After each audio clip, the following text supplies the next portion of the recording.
Bonjour à toi qui es en quête vers le bonheur. J'espère que tu vas bien, que tu as passé de bonnes fêtes de fin d'année, un super Noël en famille et que tu es prêt pour la nouvelle année qui arrive à grands pas. Qui dit nouvelle année dit évidemment résolution. C'est un moment de l'année que je trouve super stimulant, super énergisant parce qu'on a plein de nouveaux projets, on a plein d'envies, plein de bonnes intentions, on a envie de faire plein de choses et on se dit qu'on va y arriver. C'est un état d'esprit hyper positif, hyper énergique. Et pourtant, bizarrement, on n'arrive pas forcément, ou même pas souvent, à atteindre nos objectifs.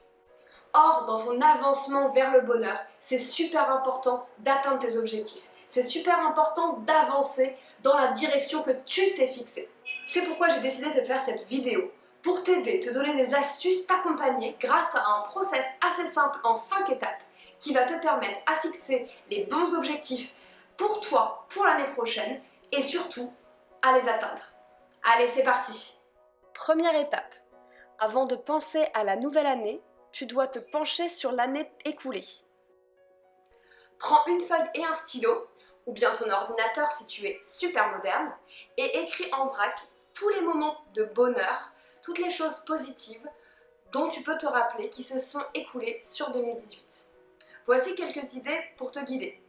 Il peut s'agir d'un voyage que tu as particulièrement adoré, d'un week-end en famille, d'un repas avec ta maman, le bonheur que tu as ressenti lors de tel ou tel événement, une superbe rencontre, des choses que tu as apprises, des discussions intéressantes lors d'une conférence avec ton conjoint devant la cheminée, cette superbe petite robe que tu as dégotée, le sourire de ton enfant quand il t'a vu à la sortie de son premier jour d'école, les réflexions que tu as faites en cherchant à t'endormir un soir, des échecs, des difficultés rencontrées qui, avec du recul, t'ont fait grandir, une naissance ou un mariage dans ton entourage, un plat que tu as adoré manger au restaurant, quand tu as enfin trouvé une station essence alors que tu étais quasiment à vide, ton équipe qui t'offre un cadeau le jour de ton anniversaire alors que tu ne penses même pas une seconde qu'ils savent quand tu es né. Note tout en vrac et une fois que tu es satisfait de ta liste, relis-la à nouveau pour faire émerger de nouvelles idées. Une fois que tu es satisfait de ta liste, alors garde-la précieusement et range-la dans ton dossier bonheur. Faire le point est une étape primordiale pour avancer sereinement là où tu souhaites aller. Étape numéro 2. Tu dois définir tes 2 ou 3 objectifs personnels pour l'année prochaine. Je te conseille d'en noter maximum 3. Autrement, tu vas avoir tendance à t'éparpiller et donc à n'en accomplir finalement aucun. Il est important de noter des objectifs atteignables en une année. Par exemple, j'arrête de râler, ou bien j'arrête de fumer, ou encore je décide de perdre du poids, ou bien de reprendre le sport, ou encore de lancer ma chaîne YouTube. Mais en aucun cas tu vas écrire mon objectif est d'être millionnaire, parce que a priori c'est quand même un petit peu difficile de l'atteindre en une année. Les objectifs aident à avancer. Et quand on a le sentiment d'avancer, on est plus heureux. Troisième étape. Tu dois maintenant noter pour chacun de tes objectifs les raisons pour lesquelles tu souhaites les accomplir. En gros, quelles sont tes motivations pour arriver à atteindre tes objectifs. Par exemple, si ton objectif est d'arrêter de fumer, tu peux noter en motivation que tu souhaites économiser de l'argent, ou bien être en meilleure santé, ou encore que tes enfants arrêtent de respirer la fumée de ta cigarette pour que eux soient en meilleure santé. Tu peux également avoir comme motivation de ne pas avoir à sortir dehors quand il fait super froid pour te cailler, ou bien encore de ne plus être essoufflé quand tu veux aller faire du sport avec ton fils. Des motivations claires t'aideront à atteindre tes objectifs, car ce sont tes boosters. Étape numéro 4. Tu dois designer ton plan. En gros, pour chaque objectif, tu dois indiquer comment tu vas les réaliser mois par mois ou trimestre par trimestre. Ce plan doit être adapté à toi. Il doit être atteignable, mais il faut aussi qu'il soit un petit peu challenging. Il faut aussi que ce soit pas trop facile à atteindre, sinon c'est plus un objectif. Par exemple, si ton objectif c'est de reprendre le sport, que tu n'aimes pas aller dans une salle de sport et que tu ne veux pas avoir de contraintes horaires, alors tu pourrais par exemple écrire pour ton plan.